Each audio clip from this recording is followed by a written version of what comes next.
El amor que Adolfo Mejía sintió por la ciudad de Cartagena fue enorme y en constante crecimiento.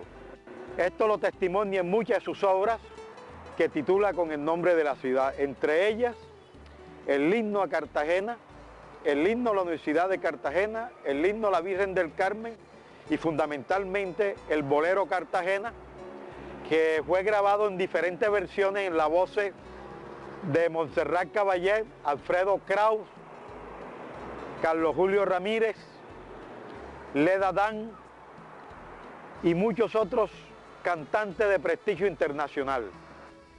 La ciudad palpitó desde su interior. Hay miles de pinceladas, no solamente desde la capacidad creadora de la música, sino dentro de la dimensión poética de Mejía. Algunos rasgos de sus pinturas muestran esa atmósfera cartagenera y, como bien lo dijera Esquivia Vázquez, Cartagena estaba tatuada en su alma.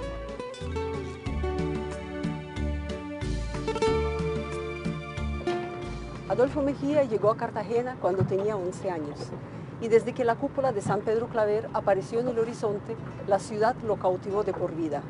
Adolfo Mejía viajó mucho, pero siempre regresó a su Cartagena.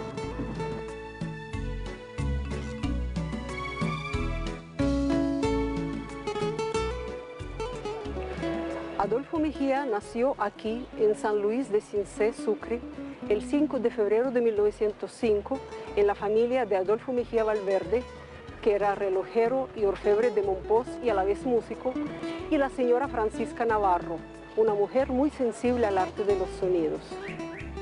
En el sitio donde hoy está esta casa, estuvo una vieja casa de palma y bahareque, donde vivió el maestro Adolfo Mejía Navarro, con su padre Adolfo Mejía Valverde y su madrastra doña Pepa Domínguez. En aquella esquina vivía mi abuelo Vigilio Iriarte y mi padre Fernando Iriarte fue siempre de esta casa porque prácticamente fue creado desde sus primeros años por el maestro Adolfo Mejía Valverde.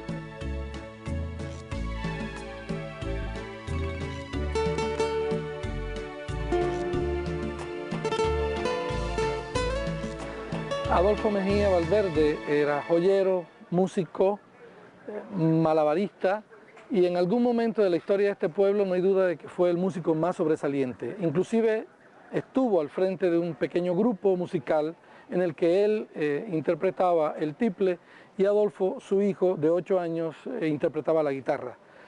Se considera que este grupo fue el kinder, el caldo de cultivo para el talento de Adolfo Mejía Navarro. Mi opinión sobre Adolfo Mejía y su verdadera contribución no se restringe a lo que llamamos música culta, justamente me interesa por todo lo contrario, porque es uno de los músicos que le tocó negociar esa idea de pertenecer a la música culta o a la otra música. Él era simplemente un músico, un profesional de la música. Así son todos los músicos.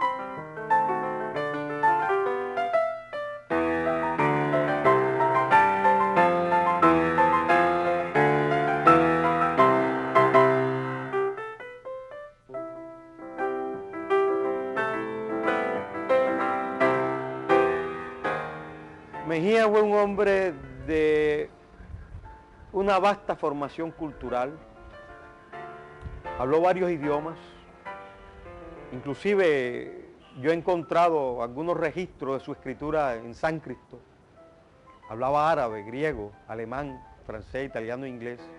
y por supuesto la lengua del patio. Él fue un hombre de profundas convicciones filosóficas y teológicas, pero no estuvo encerrado en el catolicismo. Estuvo buscando verdades en diversas fuentes.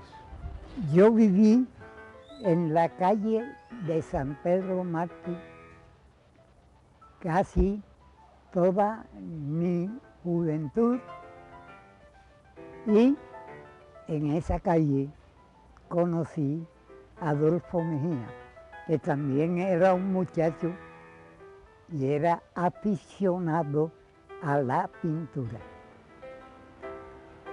Adolfo Mejía después se dedicó a la música y aprendió a tocar guitarra en forma más perfecta y otros instrumentos. En el barrio de San Diego, mi señor padre Francisco Lorduy Benito Rebollo, allá por los años de 1922, tenía una especie de estudiantina. Estaba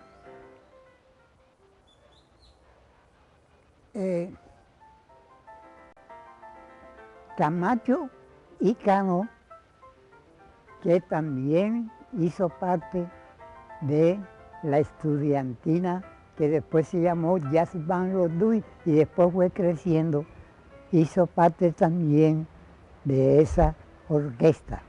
La orquesta, él estuvo en la estudiantina Rebollo, donde también estuvo Víctor Turpin en la flauta, hizo parte de la orquesta Eureka, que dirigía Juan de Adechederra, y posteriormente en la orquesta Jazz Band Lorduy. Hasta el día de hoy, por lo que me dice la archivística, es la primera orquesta de jazz que se da en Colombia en 1923. Adolfo Mejía es heredero de una tradición occidental. Estudió en la escuela de la Universidad de Cartagena desde 1918.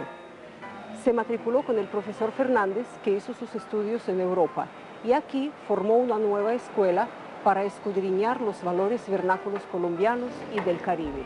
Mejía recibe esa sembradura musical de la escuela italiana que ya había echado raíces en el instituto desde la época de Lorenzo Margotini, Tito de San Giorgi, Juan de Santis, Alfonso Bardi, que serían sus profesores italianos.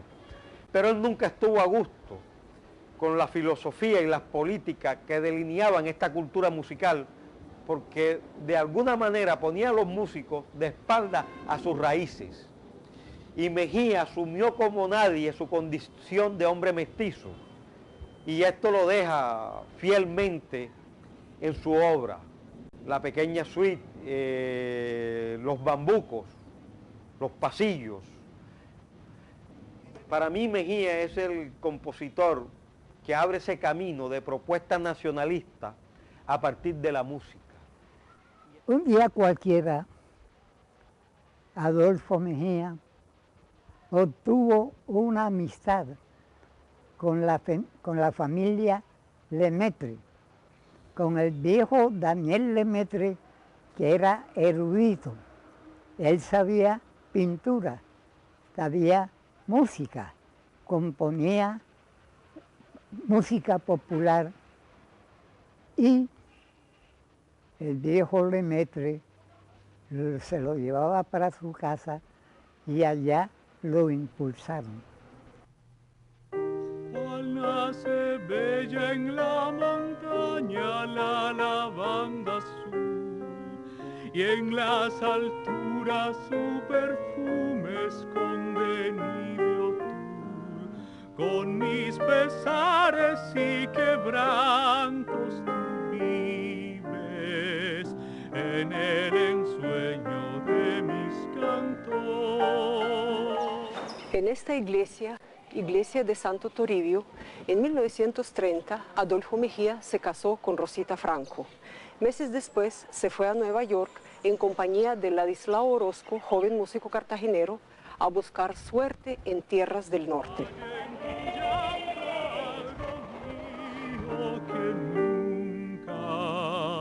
Que nunca, nunca he de ver yo. En mi locura, en mis sueños, en mis tristezas de amor, yo sé que en vano te canto, pero ¿qué quieres si te amo tanto? Mejía llega en marzo de 1930 a Nueva York, va en compañía del violinista Ladislao Orozco Figueroa y vive en la metrópoli durante 3 años. Él hizo parte del trío Albéniz, que era el trío de planta de la National Broadcasting Company. Mejía grabó para la Columbia y para la RCA Victor. El trío Albéniz lo conformaron el mandolinista argentino Teric Tucci, guionista de música para películas de Gardel, el laudista catalán Antonio Francés y Adolfo Mejía en la guitarra. En la revista Rapsodia salió una entrevista con Teric Tucci que dice que Adolfo Mejía fue fundamental para el trío que se desintegró después de su salida.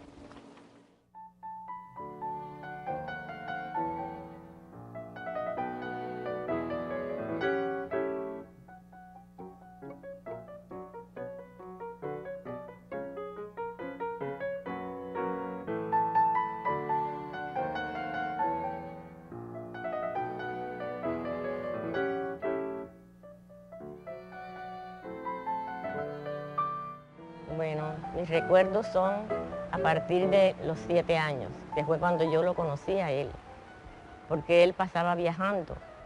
Cuando él se fue, mi mamá quedó embarazada y no lo vine a ver sino cuando, después de 7 años, fue que vine a conocerlo a él. Ahí nos quedamos muy sorprendidos porque yo cuando lo vi, lo primero que hice fue tirarme en los brazos de él y él me ha cargado y se me ha sentado en las piernas. Y empezó a hacerme cariño y a preguntarme cosas. Y yo con pena, naturalmente, lo extrañaba mucho, no sé.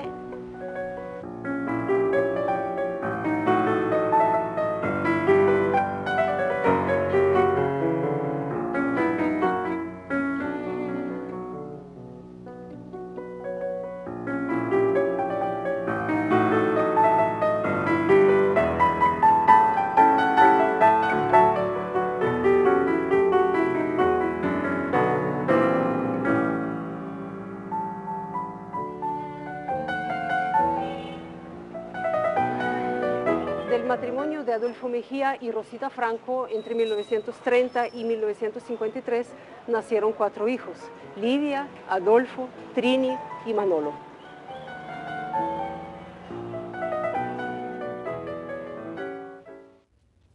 Yo conocí al maestro Adolfo Mejía cuando era muy niña, cuando él regresaba de sus viajes a los Estados Unidos. Él viajó con mi padre quedó allá y él regresó. Entonces fue cuando comencé a tener contacto con él. Además, porque era mi padrino y hacía parte de mi familia. La esposa de él, Rosa Franco de Mejía, era prima y mi madrina también. Mi mamá trabajó todo el tiempo mientras él estuvo fuera. Y así venía, se iba a encontrar un hijo o lo dejaba listo para cuando volviera. Y así fue la vida de él y mía, pues, en esa época, en esa edad ya de niña. Pasamos a adolescente.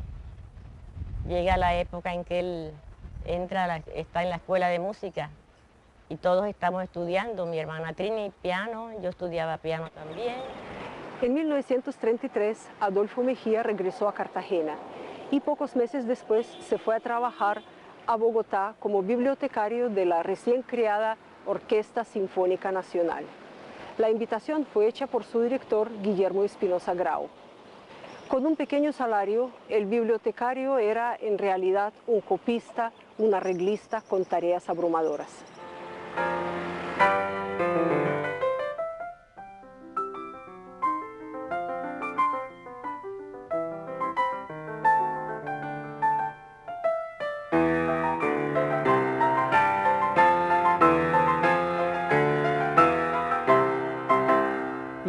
entonces regresó a Colombia y quiso participar dentro de un movimiento muy importante que en ese momento se gestó. En realidad me desdigo un poco, no fue muy importante, quiso ser muy importante, que fue el nacionalismo musical de tipo sinfónico.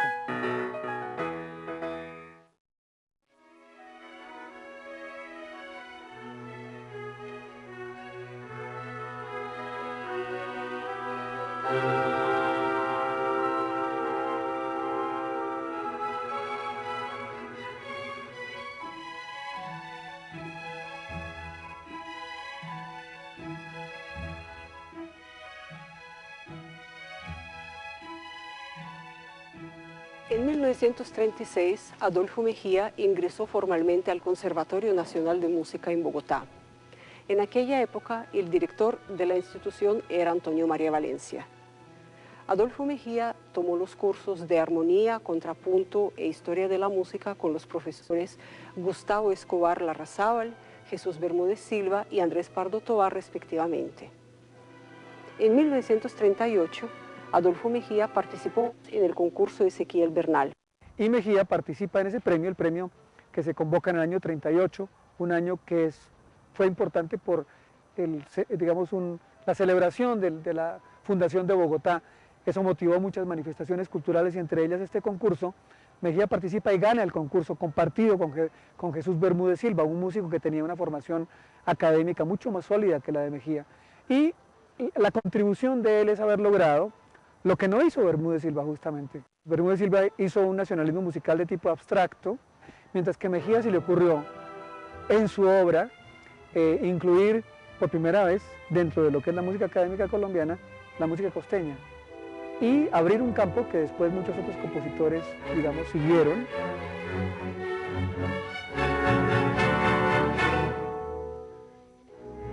La pequeña suite para mí es el legado artístico, el compendio general de música colombiana.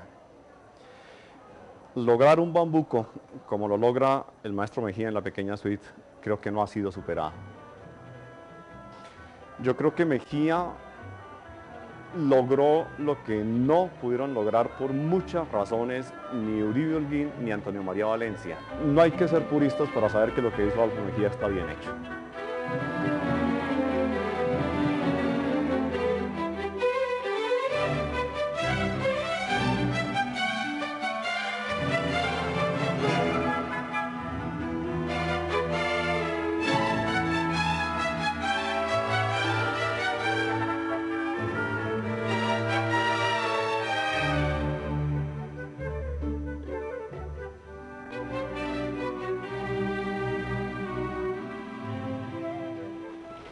El premio consistía en una beca de estudios avanzados en Europa. Adolfo Mejía eligió a Francia y se fue a París a estudiar en la Escuela Superior de Música con Nadia Boulanger y otros profesores.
Aquí, en la Escuela Normal de Música de París, Adolfo Mejía estudió con Nadia Boulanger en 1939.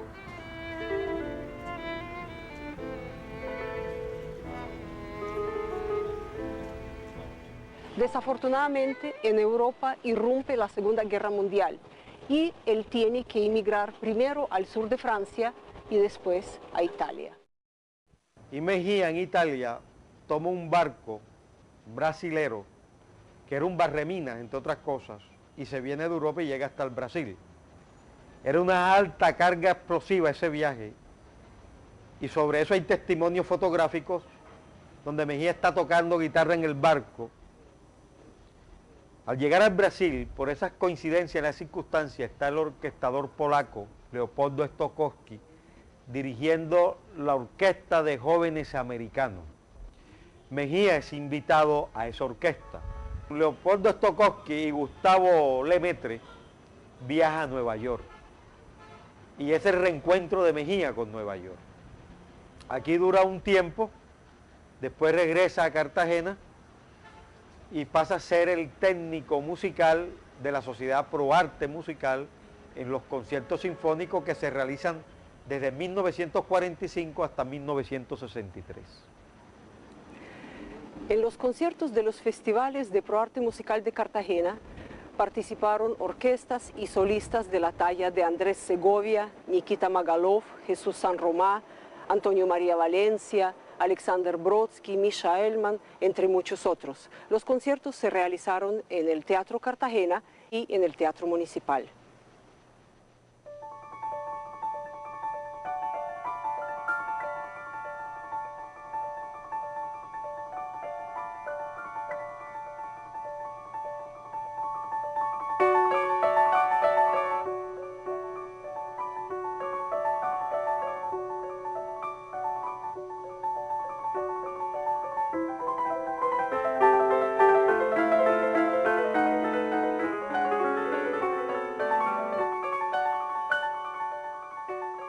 El artista español Nicanor Zabaleta en el Festival de 1949 estrenó Luminosidad de Aguas, una obra para arpa compuesta por Adolfo Mejía especialmente para el músico español. También participaron la Orquesta Sinfónica de Guatemala y la Orquesta Sinfónica Nacional, dirigida en varias ocasiones por Adolfo Mejía. Después, cuando ya se quedó aquí en Cartagena, fue cuando entró a la Escuela de Música, como profesor de armonía y profesor de guitarra en la Escuela de Música, que estaba en ese entonces de directora doña Josefina de Santis de Moral, era la directora. Ahí trabajó él y entonces ya mi mamá deja trabajar y entonces él era el que sostenía la casa. Haber sido alumno del maestro Adolfo Mejía es algo muy especial por tratarse de la persona que era. Yo lo que sí recuerdo muy específicamente era la forma como él decía, él cogía la guitarra y decía, vamos a ver. Entonces ponía su cuaderno, cogía el lápiz, miraba un momentico al cielo y se agarraba y en un santiamén escribía todo un ejercicio y en algunas ocasiones piecitas cortas. Gran talento de Sion. No solamente lo conocí, sino que he dirigido sus obras, íntima, y tiene otras cosas, una suite, pequeña suite, yo la he dirigido, sí. Muy amigo, lo conocí una tarde en Cartagena, cuando estaba Andrés Segovia. Usted se acuerda que Adolfo era un gran guitarrista, y le digo que no se quedó atrás, una mano a mano, increíble, los dos. La creatividad de Adolfo Mejía, el gusto con que elabora un discurso musical no prefabricado, es impresionante. Como guitarrista creo que fue de las personas fuera del común que hemos tenido. Una de las piezas más populares para piano de Adolfo Mejía es la danza Pincho, dedicada a Augusto de la Espriella, conocido como Pincho, y compuesta en estos momentos de inspiración de los cuales no quedan las fechas, solo la música.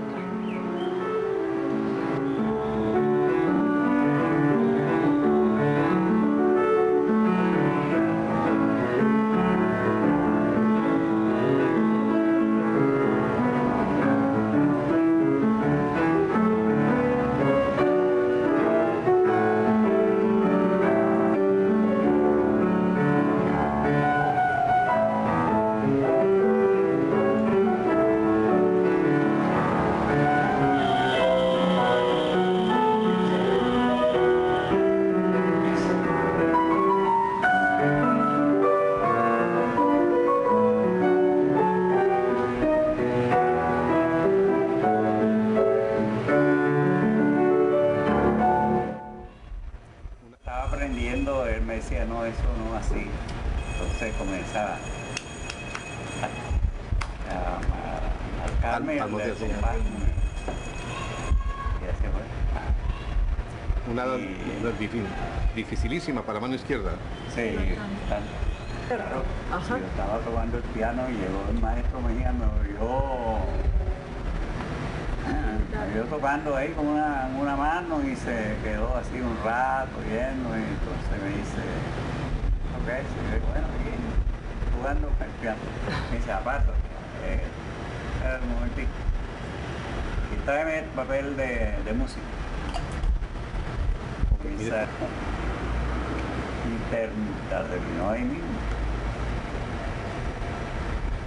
Le puso de una vez, le puso pincho, porque no fue ni después, sino en el mismo momento ese le puso pincho. El enamorarse de una obra es como enamorarse de una persona, es una química, ¿no? Porque esa energía está ahí, ¿no? Yo empecé a tocar con el maestro Adolfo Mejía, los dos bambucos, el pincho, luego le agregué la otra danza, Trini, luego el burrito, y todo el mundo me gustaba como tocaba yo Adolfo Mejía. Y yo empecé a tocar esas obras en la Universidad Nacional. Entonces yo en Europa, la primera parte tocaba pues, compositores universales, y en la segunda parte siempre mis colombianos. Siempre fueron muy bienvenidos, en Varsovia, en París, en Alemania. Siempre alguien venía a preguntarme que si tenía la música. El maestro era una persona muy esquiva a la publicidad, por ejemplo. Muy esquiva a la cámara fotográfica. A ustedes les va a costar mucho trabajo encontrar fotografías de él. Pero yo lo recuerdo caminando por las calles de San Diego, generalmente con vestido blanco, con corbata negra, y el saco en el hombro. Nunca se ponía el saco, lo llevaba siempre en el hombro. En el saco llevaba hasta platanitos, creo yo. Era una persona muy amable, muy culta, muy culta. El maestro autodidacta, pero era una esponja para absorber cultura.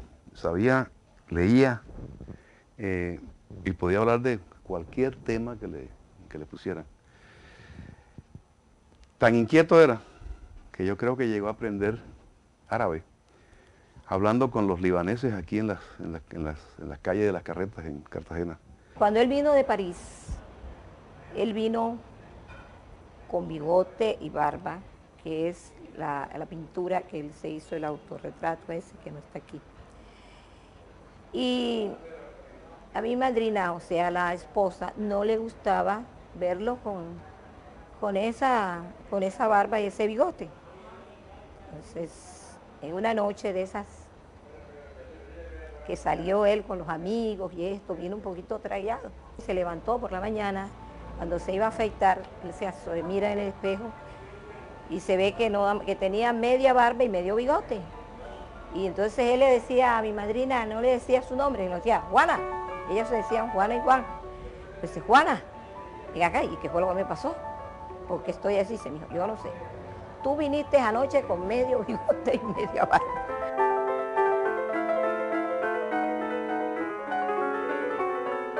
A veces lo veíamos en posición yoga, con los dedos aquí así, meditando.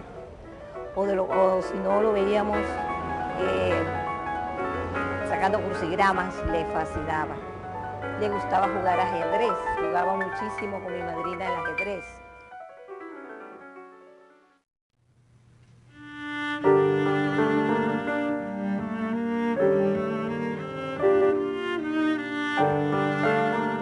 Adolfo Mejía tenía un alma profundamente mística, panteísta y fatalista.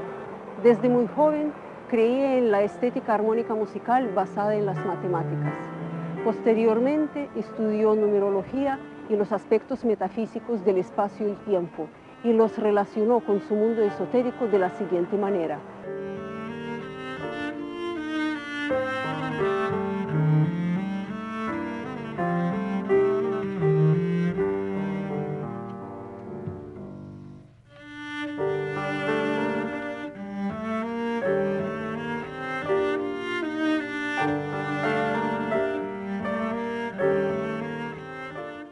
puede testimoniar con mayor énfasis que el espíritu poético de Mejía retrata esta dimensión esotérica.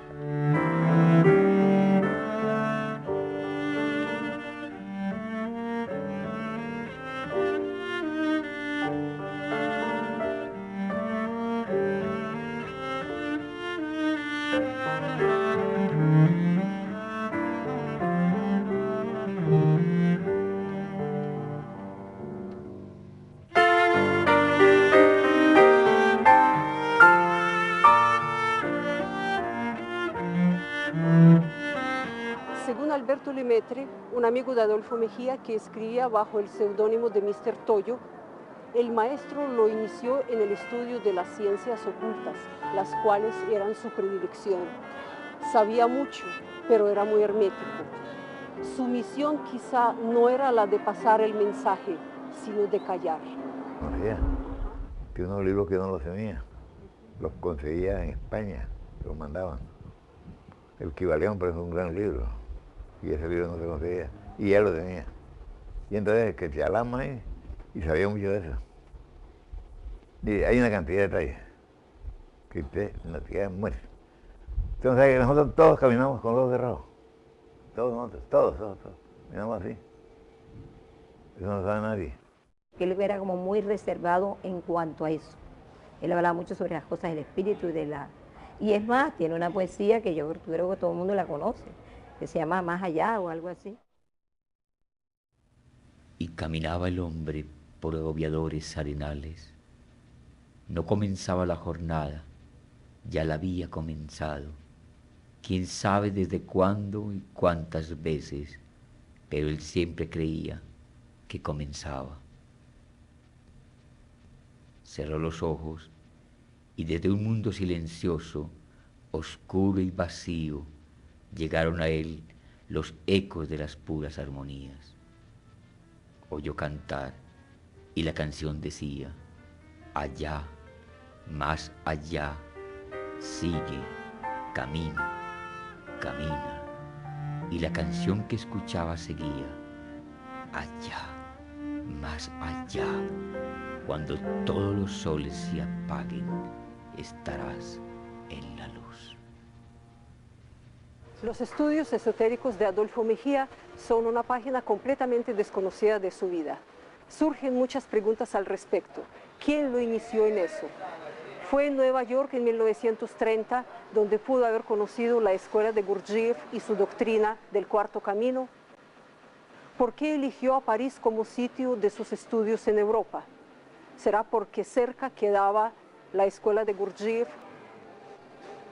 En 1950 Adolfo Mejía volvió a visitar a París. Fue una despedida simbólica del maestro que murió en 1949, ¿o son puras coincidencias? El sitio preferido de él fue la sala donde estaba su piano, que era donde él componía su música, y el altillito donde él tenía su hamaca. Componía ahí sus versos, porque también era un poquito poeta. Sí. Tenía, además del piano, su guitarra, que siempre la tenía colgada dentro del escaparate. Su guitarra, y tenía una flauta, porque le gustaba también tocar la flauta y la tocaba muy bien. Sí. Esos eran los instrumentos que él tenía.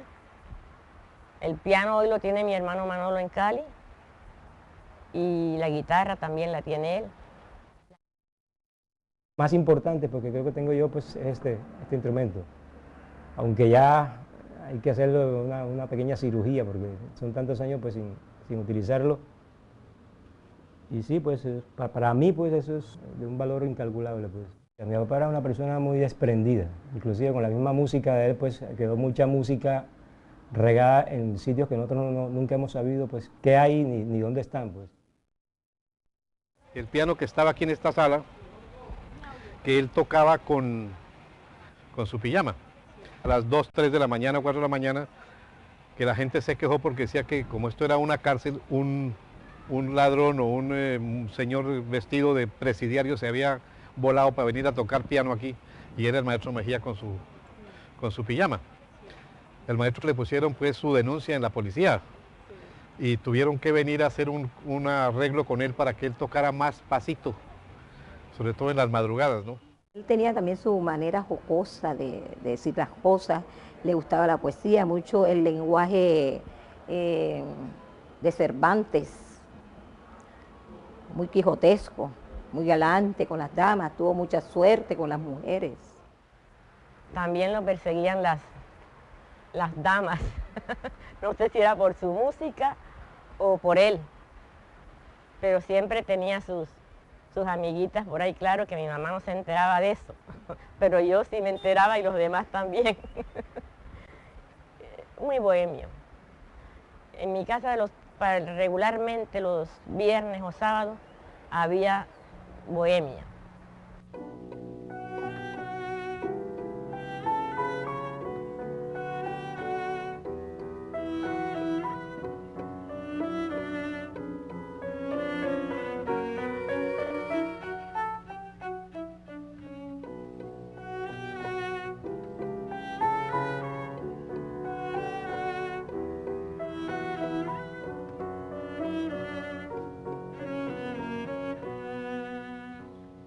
Amigos de él fueron Daniel Lemaitre, don Daniel Lemaitre, Gustavo Lemaitre, hijo, Ricardo García, guitarrista, Agustín Erazo tocaba mandolina,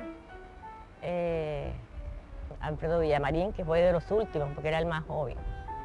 Ese era el grupo que se reunían en los patios de Doña Candita. Y también en Manga, en el Patial, en la casa de Mr. Toyo.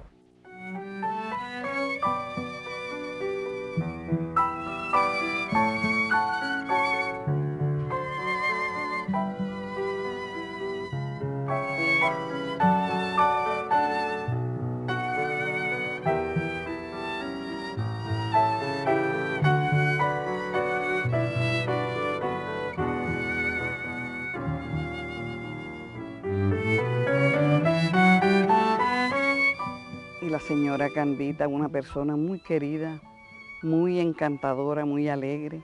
Aquí todos los sábados se reunían el profesor Mejía, Villamarín, Lemaitre, muchos amigos de ella.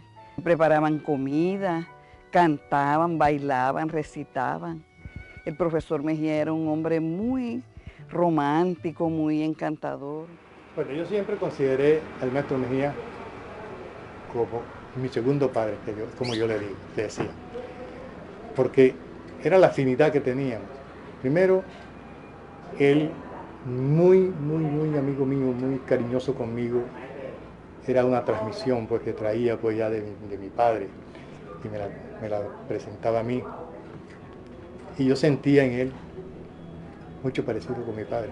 Mejía fue un hombre de una bohemia profunda en cualquier lugar de la tierra donde se encontrara, ya sea en París, en Madrid, en los Estados Unidos, en los patios de Candita Roja y el patio en Torices, en la calle Bogotá de Patricio Piñeres, fueron los escenarios naturales de esa bohemia donde la música siempre fue presencial. Esa fue una bohemia rica y al mismo tiempo estranguladora, porque se fue diluyendo esa vida donde una sociedad cartagena encerrada en sus prejuicios, en sus anacronismos culturales, los fue cerrando y el patio entonces sería el lugar contestatario de su otra forma artística. En este patio concurrieron personajes de la talla de Gabriel García Márquez, su hermano Gustavo, Joaquín Piñero Corpas, Berenice Chávez, Gilberto Delgado Iglesias, el intérprete del bolero Cartagena. La reunión donde estuvo Gabo, allá de Candita, se dio un sábado en la tarde. Yo le dije a Gabo, mira Gabo, allá donde Candita se va a reunir el amigo Mejía, Gustavo Lemaitre, Ricardo. Quiero que vayas allá, te van a hacer una comida. ¿Cómo no? Fue. Llegamos allá, nos sentamos ahí en el patio, empezaron a hablar. Ahí estoy muy contento, estoy muy entusiasmado, porque él Ya él conoció a Adolfo Mejía primero que yo, bastante antes. Porque cuando Davidito quería tomarnos el pelo nosotros, necesitaba que hablaran en árabe. Aquí había una mata de trinitaria, que había un cuadro que él pintó de esa mata de trinitaria, muy lindo.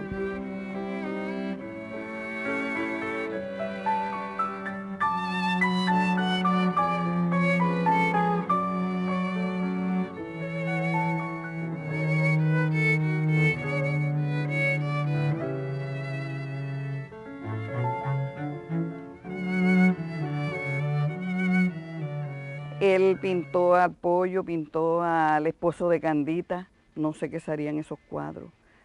Un corazón de Jesús, una tinajera. Era un hombre de un fino humor y utilizó muchas veces el escenario del patio para hacer caricaturas y algunos bosquejos de sus dibujos. Sería bueno que algunas personas cercanas a este escenario contribuyeran con obras del maestro Mejía, sus escrituras musicales, su obra pictórica, para ir rescatando poco a poco lo que este hombre en vida bien supo hacer. La música y el arte fue su hábitat natural, y ese es el gran significado del patio de Candita Rosa.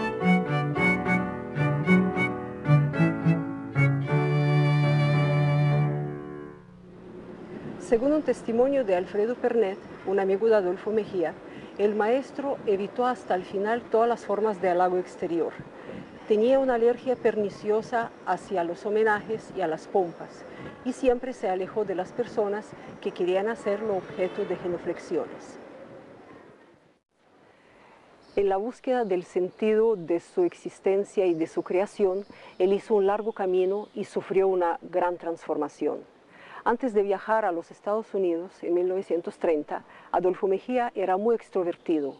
En una entrevista habló de sus actividades musicales y planeó llegar a los triunfos definitivos en su vida artística. 15 años después, él ve su misión de una manera muy distinta y lo expresa en sus poemas así. Yo he logrado bajar, sin darme cuenta, al fondo de mí mismo. Allí no voy, ni vengo, ni transcurro. Es un mundo aparte, del que al volver, si pienso y si discurro, no puedo dar razón con ningún arte.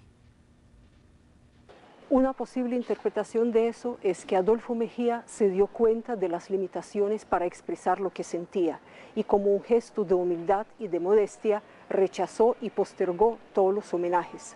Tal vez por eso fue tan despreocupado por el destino de sus obras que regalaba a los amigos, y por eso muchas de ellas se perdieron.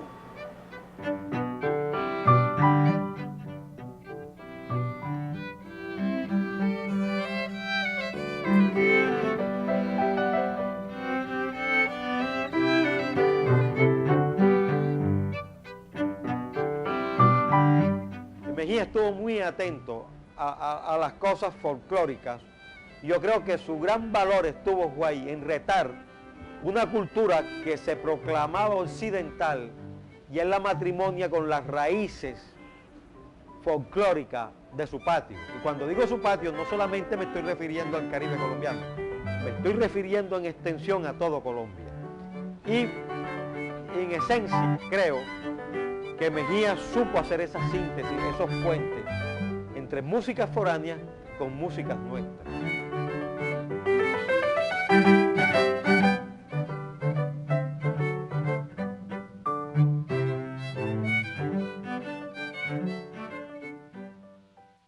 Para mí, ¿qué representa el maestro Adolfo Mejía en ese marco de la música erudita? Yo no tengo divisiones. Si yo me siento, digamos, a tocar Mejía, para mí puede ser tan importante como tocar unas mazurcas de Chopin o tocar unos intermezos de Calmo o unos intermezos de Brahms.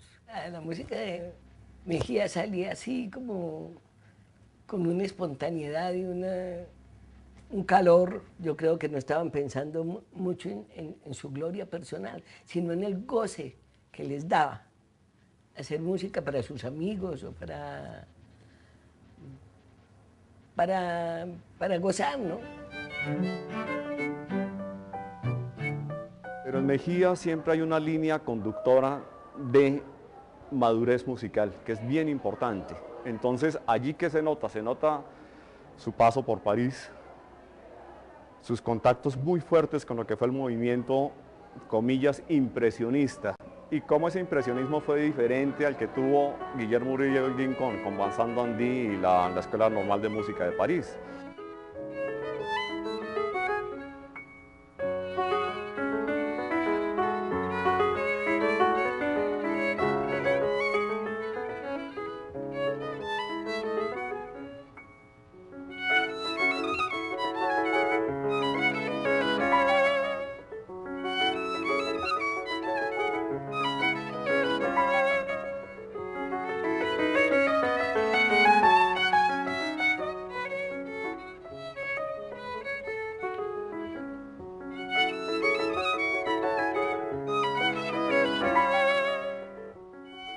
Él respetó, como nadie, esa talanquera que imponía la sociedad cartagenera, pero al mismo tiempo la desafía con sus propuestas estéticas musicales.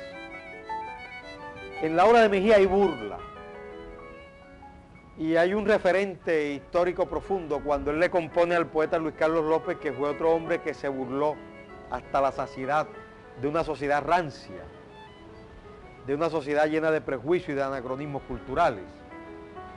Mejía tiene una obra que titula Burlesca y tiene una obra Lopesca que también es una burla inspirada en el poeta Luis Carlos López.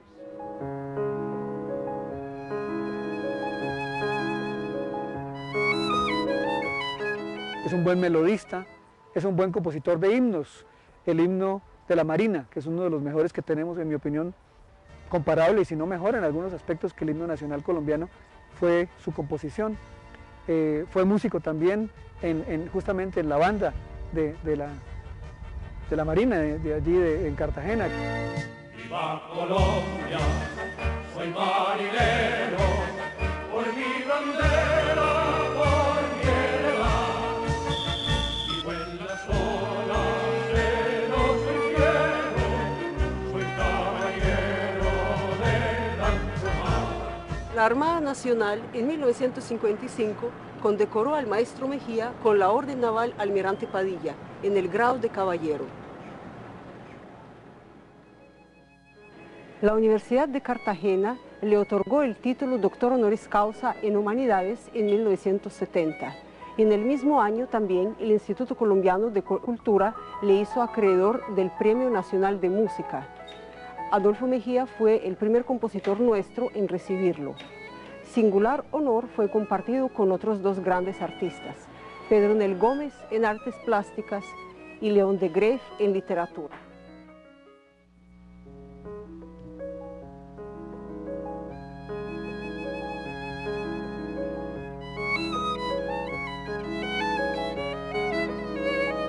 En los últimos años, serios quebrantos afectaron la salud del maestro.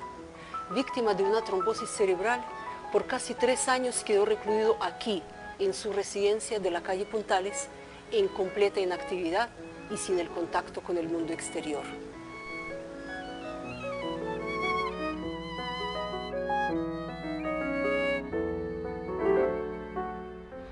En la noche del 6 de julio de 1973, a los 68 años de edad, un infarto cardíaco epilogó la vida de uno de los compositores más dotados que ha tenido nuestro país.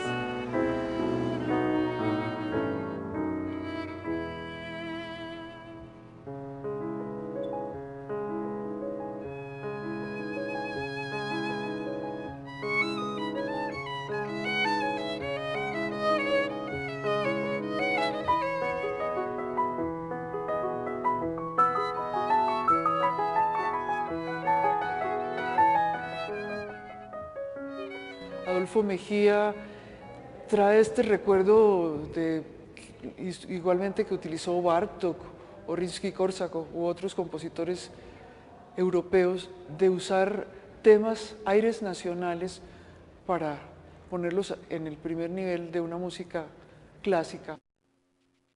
El Centro de Documentación Musical del Ministerio de la Cultura tiene un catálogo con más de 80 obras de Adolfo Mejía, entre las cuales se encuentran 10 obras para orquesta sinfónica, 9 obras corales, 24 obras para piano y 9 obras de música de cámara.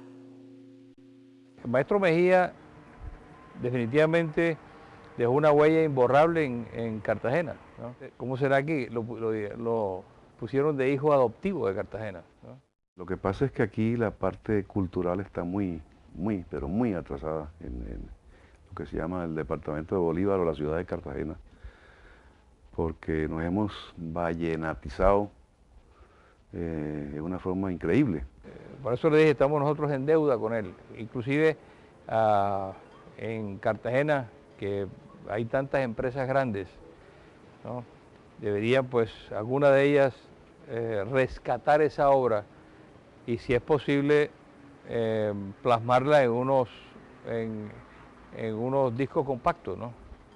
Para que la gente tenga acceso a ellos.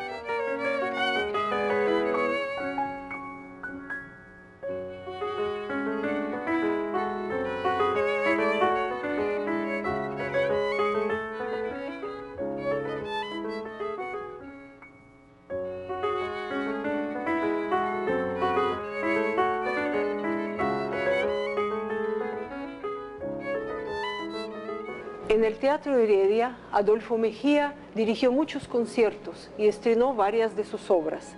Inclusive existió un movimiento para cambiarle el nombre al teatro y ponerlo Teatro Adolfo Mejía. Pero como escribió Luis Antonio Escobar, su ciudad no lo supo comprender ni exaltar debidamente y a tiempo. De nada sirven ahora los decretos de alabanzas a los talentos muertos.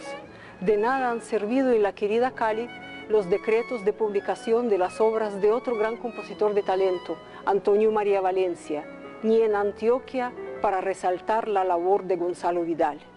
Los grandes compositores colombianos siguen siendo ignorados olímpicamente por todos los gobiernos y entidades culturales. Persistimos por una cultura que se nos ha impuesto a ser extranjero auditivo en nuestras propias sonoridades.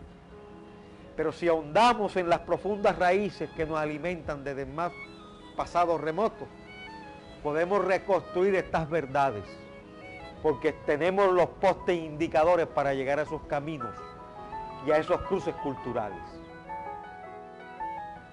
La cultura no se puede encasillar en lo personal. Si bien nace como un fenómeno de lo particular, su destino final es lo colectivo, es poner en circulación esas obras de los grandes creadores.